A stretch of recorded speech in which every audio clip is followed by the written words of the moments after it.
ക്ഷുഭിതരായ ഒരു ജനക്കൂട്ടം, ആ ജനക്കൂട്ടത്തിന് നേരെ കാറുമെടുത്ത് പോകുമ്പോൾ സ്വാഭാവികമായും ക്ഷുഭിതരായ ജനക്കൂട്ടം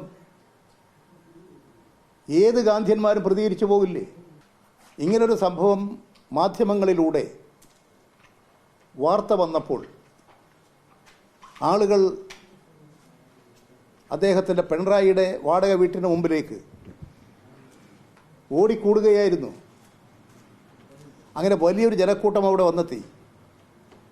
റെയ്ഡ് കഴിഞ്ഞ ഉദ്യോഗസ്ഥന്മാർ അവരൊരു പക്വമായ നിലപാടാണോ സ്വീകരിച്ചത്? ചിലരെ അറസ്റ്റ് ചെയ്യുന്നു. ബോധപൂർവം ഒരു പ്രശ്നമുണ്ടാക്കാനല്ലേ ഉദ്യോഗസ്ഥന്മാർ ശ്രമിച്ചത്? സാധാരണഗതിയിൽ എന്താ ചെയ്യേണ്ടത്? ഒരു വലിയ ജനക്കൂട്ടം ക്ഷുഭിതരായിട്ട് പുറത്തു നിൽക്കുന്നു, മുദ്രാവാക്യം വിളിക്കുന്നു. ആ ജനക്കൂട്ടത്തിന് നേരെ കാറുമെടുത്ത് പോകാൻ പറ്റുമോ? സ്വാഭാവികമായും പ്രതികരണം ഉണ്ടാകില്ലേ? ഇവിടെ പിണറായിൽ എല്ലാവരെയും മാറ്റി നിർത്തിയിട്ടല്ലേ അവർ പോയത്? എന്തെങ്കിലും ഉണ്ടായി? എന്തുകൊണ്ടാണ്? ഇത് തിരുവനന്തപുരത്ത് പ്രകോപനമുണ്ടാക്കാൻ. ഞാനവിടെ പോയിട്ടില്ല, പക്ഷേ ഞാൻ ടെലിവിഷൻ ചാനലുകളിൽ നിങ്ങളുടെ ചിത്രങ്ങളെല്ലാം കണ്ടു. ക്ഷുഭിതരായ ഒരു ജനക്കൂട്ടം, ആ ജനക്കൂട്ടത്തിന് നേരെ കാറുമെടുത്ത് പോകുമ്പോൾ സ്വാഭാവികമായും ക്ഷുഭിതരായ ജനക്കൂട്ടം ഏത് ഗാന്ധിയന്മാരും പ്രതികരിച്ചു പോകില്ലേ? അതാണ് ആദ്യം മനസ്സിലാക്കേണ്ടത്.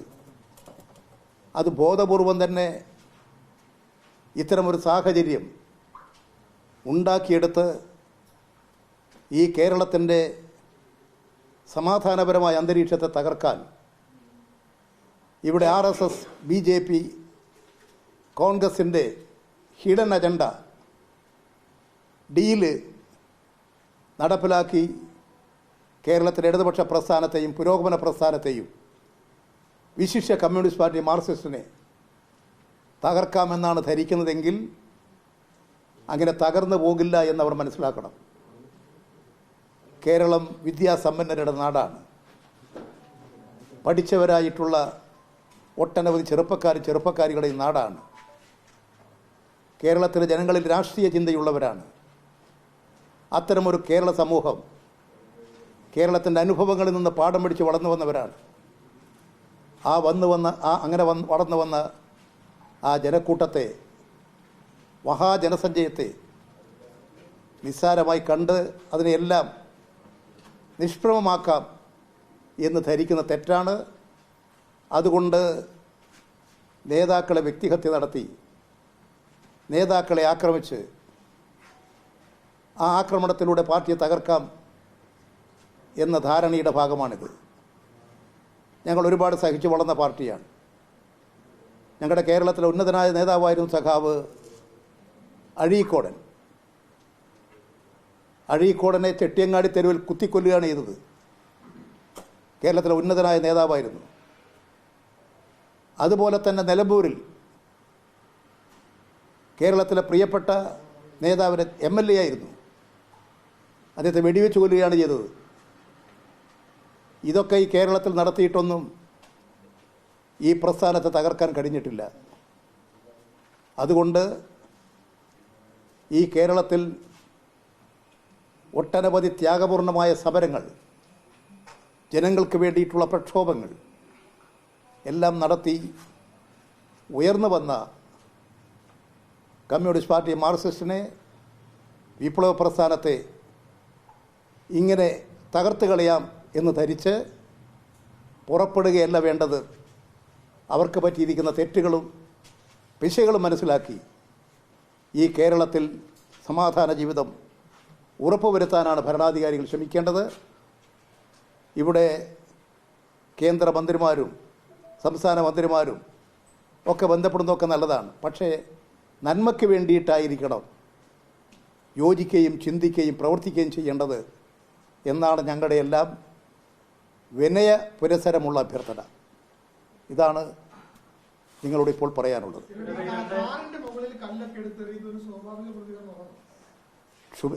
എന്തൊക്കെ നടന്നിട്ടെ ഇന്ത്യയിൽ? നിങ്ങൾ നോക്കി, ഇന്ദിരാഗാന്ധി വെടിയേറ്റ് മരിച്ചപ്പോൾ എന്താ നടന്നത്? ഡൽഹിയിൽ എത്രയാളെ വെട്ടിക്കൊന്ന് കുത്തിക്കൊന്ന്.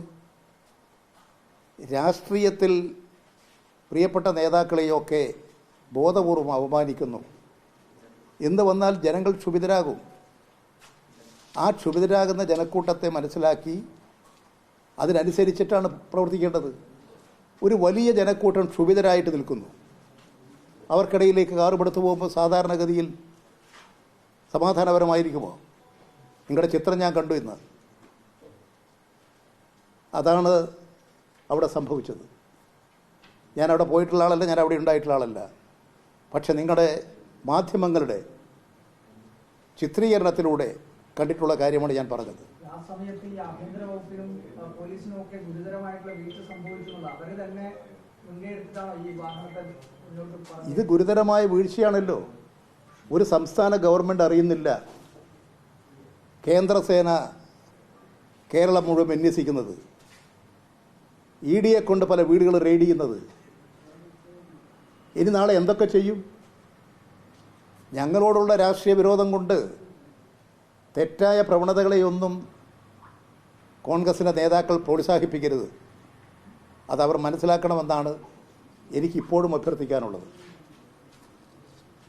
ഈ കേസുമായി ബന്ധപ്പെട്ടുകൊണ്ട് പല പ്രമുഖരുടെയും പേരുകൾ നേരത്തെ തന്നെ ഈ ശിശുധന കർത്തയുടെ ഡയറിയിൽ നിന്നും വന്നിരുന്നു. ഒതുക്കപ്പേരുകൾ RC, PK. അപ്പോൾ അത്തരത്തിലുള്ള ആളുകൾ ഇപ്പോൾ മന്ത്രിസഭയിൽ നിൽക്കുകയാണ്. അവർക്കെതിരെ ഒന്നും അന്വേഷണമില്ലാതെ. ഞാൻ പറയുന്നത് മന്ത്രിമാരുടെ സംരക്ഷണത്തിനുള്ളതാണ് അവരുടെ സെക്യൂരിറ്റി വിങ്. എനിക്ക് നേരെ വെടിവെപ്പ് നടന്ന ഘട്ടത്തിൽ മുതൽ എനിക്കുണ്ടായിരുന്നു സെക്യൂരിറ്റി. എന്നെ ആക്രമിക്കാൻ വന്നാൽ എൻ്റെ പോലീസുകാരെ നോക്കിക്കോ. ഇവിടെ ഞാൻ ഒരു കാര്യം കൂടി നിങ്ങളെ മുമ്പിൽ ചൂണ്ടിക്കാണിക്കാം. സുധാകരൻ്റെ ഗൺമാനാണ് നാൽപ്പാടി വാസുവെ വെടിവെച്ച് കൊന്നത്. അന്ന് മട്ടന്നൂർ പോലീസ് സ്റ്റേഷനിൽ അന്നത്തെ കണ്ണൂർ SP സാക്ഷിയാണ്. ഒരു FIR ഇട്ടു. ആ ഗൺമാൻ്റെ റിവോൾവർ ഉപയോഗിച്ച് വെടിവെച്ച് കൊന്നില്ലേ? എന്താ ചെയ്തത്? ഒരു ഗൺമാൻ്റെ റിവോൾവർ ഉപയോഗിച്ച് വെടിവെച്ച് കൊന്നതാണ്. എന്താ ചെയ്തത്?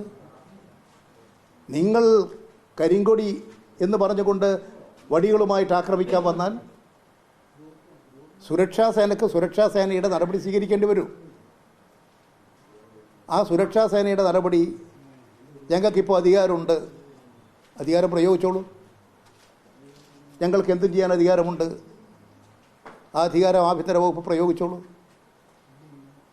പക്ഷെ എല്ലാ കാര്യങ്ങളെക്കുറിച്ചും ശരിയായ നിലയിൽ ഒരു പരിശോധനയും നിരീക്ഷണവും നല്ലതാണ്.